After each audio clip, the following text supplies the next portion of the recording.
April 10th, 1241. Midnight. Along the Sajo River in eastern Hungary, a sound disturbs the darkness.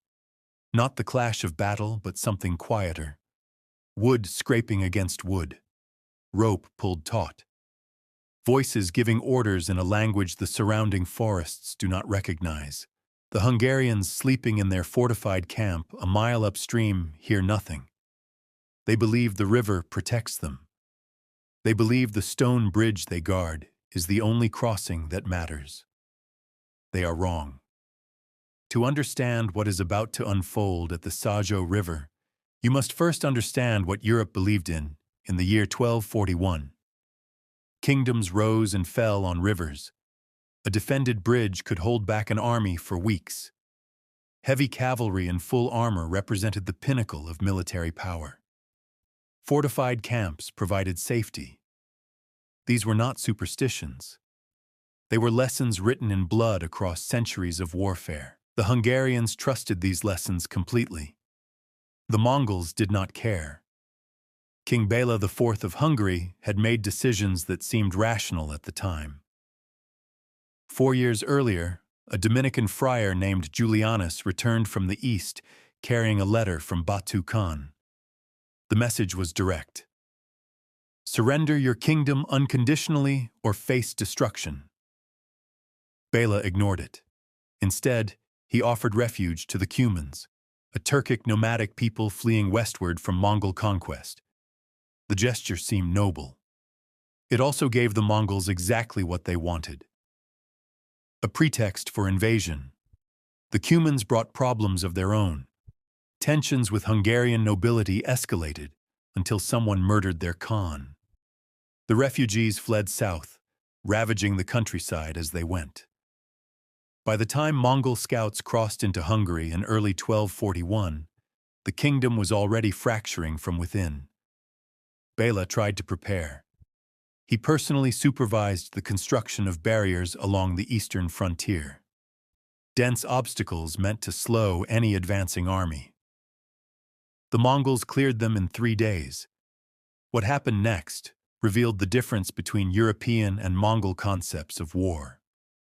The Hungarian army moved slowly, gathering strength, waiting for the right moment to engage. The Mongols moved like water finding cracks in stone. 3 separate forces invaded simultaneously. One struck north into Poland, culminating at Legnica on April 9th. Another pushed through Transylvania in the south. The main army under Batu Khan and the veteran general Subutai smashed through the Vereke Pass in March, annihilating the forces of Count Palatine Denis Tomaj.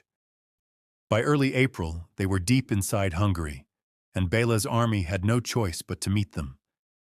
The Hungarian force that marched east numbered tens of thousands. Heavy cavalry, crossbowmen, infantry. Prince Koloman, Duke of Slavonia and the king's own brother, rode at its head alongside Archbishop Ugrin Chak and the master of the Knights Templar. They represented the military elite of a Christian kingdom. Their confidence was not misplaced by medieval standards. They outnumbered the Mongol vanguard. They controlled the bridge. They had fortified their camp near the village of Mohi with a wagon laager, a defensive circle that had proven effective against earlier nomadic raiders. Everything suggested they held the advantage. On the night of April 10th, that confidence seemed justified. A Ruthenian slave escaped from the Mongol camp and reached Hungarian lines with a warning. The Mongols intended a night attack on the bridge. Koloman and Ugrin responded immediately. They led forces to the stone crossing over the Sajo, arriving to find Mongol riders attempting to secure it in darkness. The Hungarians charged. Their crossbowmen proved devastatingly effective in the confined space. The bridge stretched at least 200 meters, and every step became a killing ground. The Mongol vanguard, caught unprepared in mid-crossing, died nearly to a man. Thomas of Split, a contemporary chronicler, recorded what followed. The Hungarians cut down a great many of them and pushed the rest back over the bridge, causing them to be drowned in the river. The survivors returned to camp around 2 in the morning.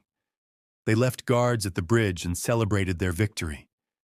They had stopped a Mongol night assault.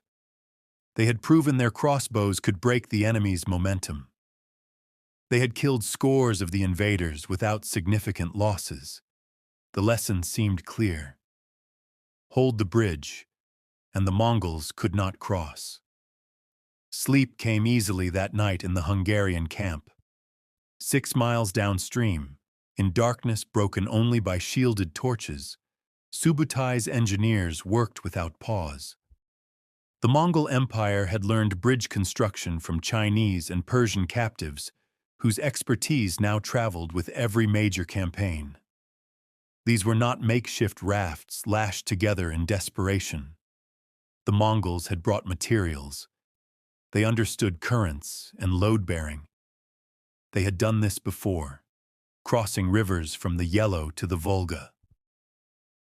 The Sajo was wider than expected, the water deeper, but these were problems to solve, not reasons to stop. Ropes were secured, boats were positioned, timber beams locked into place.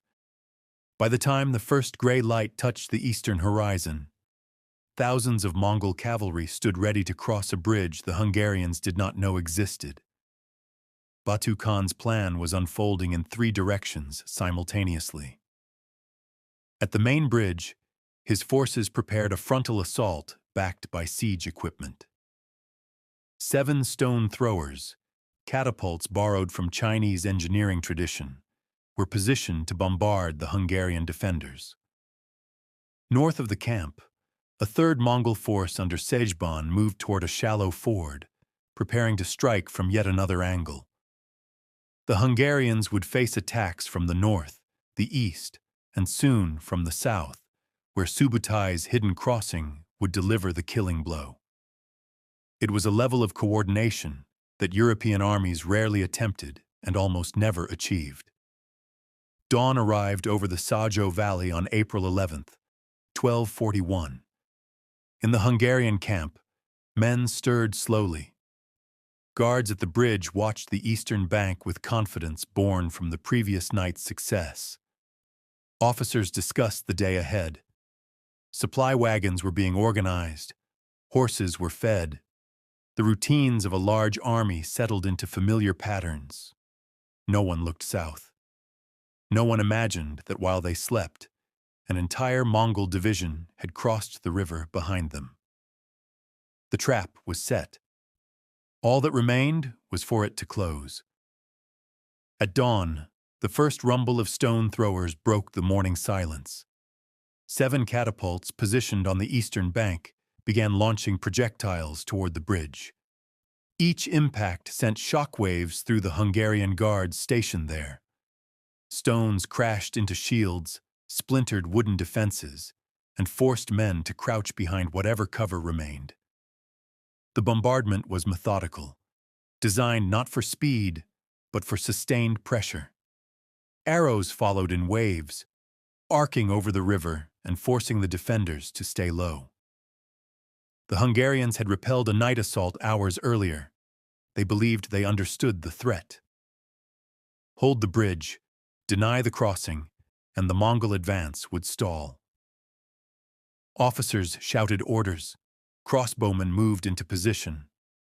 The stone bridge became the focal point of the entire defensive effort.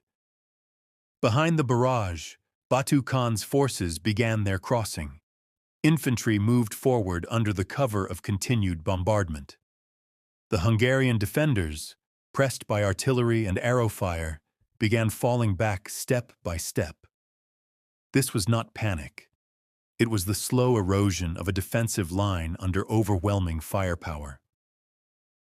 Medieval European armies rarely faced concentrated artillery in open battle.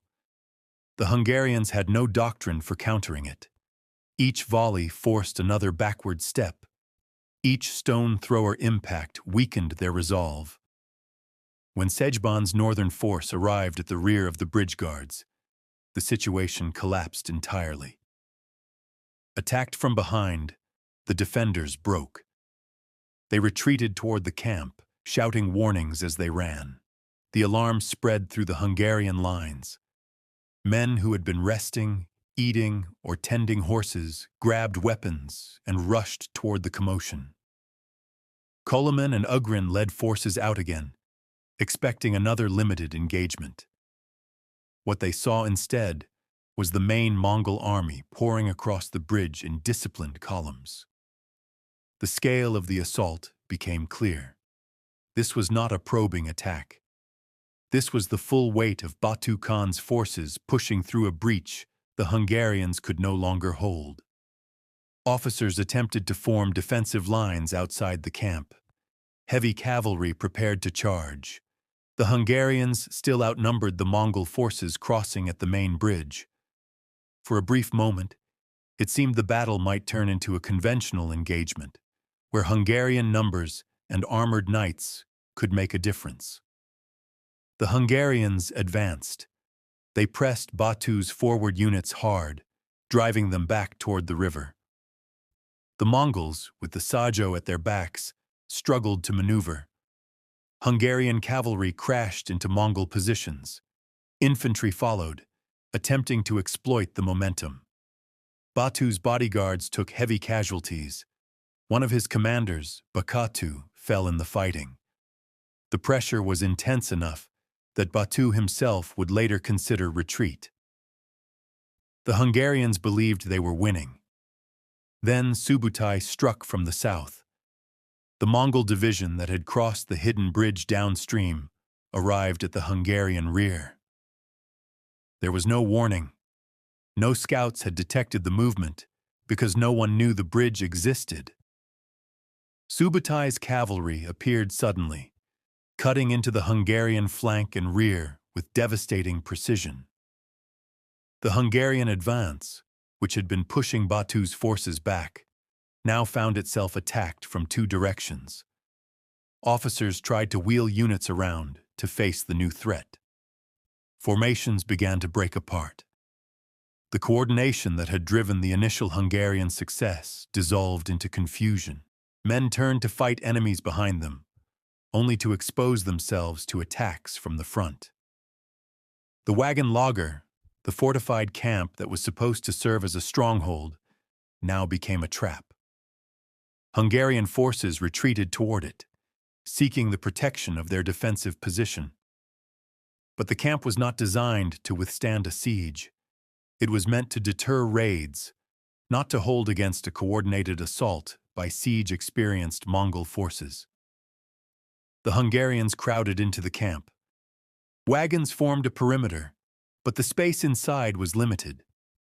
Thousands of soldiers, horses, and camp followers pressed together. The density made movement difficult. Officers could not see the full battlefield. Commands could not reach units separated by the mass of bodies and equipment. Mongol forces did not attempt an immediate breach. Instead, they surrounded the camp and began bombardment. Stone throwers repositioned to target the wagon fort. Arrows fell in continuous volleys. The Mongols had brought incendiary weapons, including naphtha bombs that burst into flame on impact. Fire spread through sections of the camp. Smoke thickened the air. The psychological pressure was immense. The Hungarians were trapped in a confined space, under constant attack, with no clear way to counterattack or escape. Panic began to spread. Horses reared and trampled men. Soldiers crushed against wagons trying to avoid arrows. The noise was overwhelming. The shouts of officers drowned out by the sound of impacts, flames, and chaos. Some men tried to climb over the wagons to escape. Others attempted to organize a breakout. But the Mongol encirclement was complete. Every direction led toward enemy forces. Then the Mongols opened a gap. On one side of the encirclement, the Mongol line pulled back, creating a visible corridor. It looked like a mistake, or perhaps a weakness in their formation. To the desperate Hungarians inside the burning camp, it appeared to be the only path to survival. Men began streaming toward the opening. At first, it was organized units attempting a fighting retreat. Then, it became a flood. Soldiers abandoned weapons to move faster. Heavy armor was cast aside. Discipline collapsed as thousands of men surged toward what they believed was an escape route. It was a deliberate trap. The Mongols had used this tactic before. When an enemy is cornered and desperate, an apparent escape route causes them to abandon defensive positions and flee in disorder. The moment the Hungarians poured through the gap, Mongol horse archers closed in from both sides. The killing became systematic. Exhausted men running for their lives could not defend themselves. Mongol archers fired into the mass of fleeing soldiers. Cavalry swept in to cut down those who tried to turn and fight. The pursuit extended for miles. Hungarian soldiers scattered across the countryside, but Mongol mobility allowed them to hunt down isolated groups. Rivers became death traps as armored men tried to cross and drowned under the weight of their equipment. Forests offered no sanctuary. Mongol scouts knew the terrain and tracked fugitives through the trees. By midday, the Hungarian army had ceased to exist as a fighting force. The camp was abandoned, still burning. The field was covered with the dead and dying. King Bela IV managed to escape north with a small group of survivors, but the army he had led into battle was destroyed. Subutais forces regrouped south of the camp. Batu's divisions held the bridge. The Mongol encirclement had functioned exactly as planned. What had begun as a Hungarian defensive position became a killing ground. The wagon fort that was supposed to protect them had confined them. The bridge they had fought to hold had become irrelevant once Subutai crossed downstream. The pursuit lasted hours. Exhausted men stumbled through mud and shallow streams, their lungs burning, their legs barely able to carry them forward. Those who fell could not rise. Mongol riders moved between scattered groups, systematically cutting down anyone who remained. Some Hungarians tried to hide in the forests. Mongol scouts tracked them through broken branches and disturbed undergrowth. Others attempted to cross smaller tributaries of the Sajo. Many drowned. The weight of mail and the cold water pulled them under before they reached the far bank. By late afternoon, the killing slowed. Not because the Mongols stopped pursuing, but because there were fewer targets left. The Hungarian army that had numbered tens of thousands in the morning had been reduced to scattered survivors fleeing in every direction. Most would not reach safety. The Mongol cavalry continued patrolling the roads and riverbanks, ensuring no organized groups could reform. King Bela IV rode north with a small escort. He did not stop to look back. His army was gone. His nobles were dead or captured. The kingdom he had ruled lay open to invasion. Behind him, the valley near Mohi had fallen silent except for the sound of wind moving through the trees and the occasional cry of scavengers circling overhead. The battlefield itself told the story of what had happened. The Hungarian camp remained where it had been built, now empty and burned. Wagons lay overturned or smashed. Equipment was scattered across trampled ground. The bridge over the Sajo, which the Hungarians had fought to defend, stood intact but useless. The real crossing had occurred miles away, out of sight, constructed in darkness by an army that understood how to turn terrain into a weapon. Mongol commanders regrouped their forces. Batu Khan's divisions held the western bank. Subutai's troops secured the southern approaches. The coordination that had destroyed the Hungarian army remained in place, ready to continue the campaign. There were no celebrations. The Mongols treated victory as routine, the expected result of planning and execution. The losses on both sides revealed the intensity of the fighting.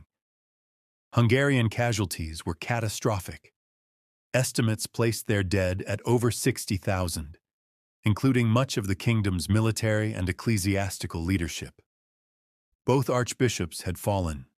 3 bishops died in the battle. The governor, magistrate, and countless nobles remained on the field. An entire generation of Hungarian leadership had been wiped out in a single day. Mongol losses, though far smaller, were more significant than their commanders had anticipated. Batu Khan himself had come close to death when his vanguard at the bridge was nearly overwhelmed. 30 of his personal guards fell protecting him. One of his senior commanders, Bakatu, died leading a charge against a Hungarian strongpoint. During the height of the battle, Batu had seriously considered withdrawal, uncertain whether his forces could complete the encirclement before the Hungarians broke through. Only Subutai's arrival from the south had turned near disaster into decisive victory. News of the battle spread across Europe within weeks. Refugees carried word of the destruction. Merchants traveling through the region reported entire towns abandoned, fields left unharvested, roads choked with those fleeing westward. The speed and completeness of the Hungarian collapse shocked European courts. Hungary had been considered a strong kingdom, capable of defending its borders. Its army had included heavy cavalry, crossbowmen, and fortifications. Yet all of it had been swept away in less than a day. The Mongols did not pause. After securing the battlefield, they turned their attention to the Hungarian countryside. Pest, one of the kingdom's major cities, was burned. Its population was massacred or enslaved. The Mongols moved methodically, destroying settlements, seizing supplies, and eliminating any remaining resistance. For the next 10 months, they controlled the Hungarian plain. Only the Danube River provided a temporary barrier to further westward expansion. King Bela IV eventually found refuge on the Adriatic coast, far from the devastation. From there, he watched his kingdom suffer through a winter of occupation. The Mongols proved as thorough in destruction as they had been in battle. Villages disappeared. Populations fled or perished. Nearly half of Hungary's inhabited places were destroyed. In some regions, especially the Great Hungarian Plain, almost no one survived. Then, in early 1242, the Mongols withdrew. The reasons remain debated. The death of Great Khan Ogadai in December 1241 required the Mongol princes to return east for the selection of a new leader. But other factors likely contributed. The Mongols had destroyed so completely that nothing remained to govern. No political structures survived. No officials could administer the conquered territory. The very thoroughness of their campaign left them without the infrastructure needed for permanent occupation. King Bela IV returned to a shattered kingdom. What he found was a landscape transformed by war. Where towns had stood, only ruins remained. Fields lay untilled. Roads were empty. The population had been reduced by roughly 1/4. The military and noble class that had governed Hungary was gone. Rebuilding would take decades. But Bela learned from the catastrophe. He began constructing a network of stone fortifications across the kingdom. Towns received charters to build walls. The military system was reorganized, emphasizing fortified positions rather than open battle. Hungary would never again face the Mongols unprepared for the kind of warfare they brought. The Battle of Mohi demonstrated what happened when 2 different systems of warfare collided. The Hungarians had relied on traditional European methods: heavy cavalry, fortified camps, control of bridges and river crossings. The Mongols had bypassed all of it through superior mobility, engineering capability, and willingness to operate at night when their enemies expected rest. The bridge built in darkness south of the Hungarian camp represented the decisive advantage. While Hungarian attention focused on the stone crossing they believed mattered, Mongol engineers constructed an entire alternate route. The speed and silence of that construction, completed in a single night with enough strength to carry thousands of cavalry, showed a level of military engineering far beyond what European armies could match.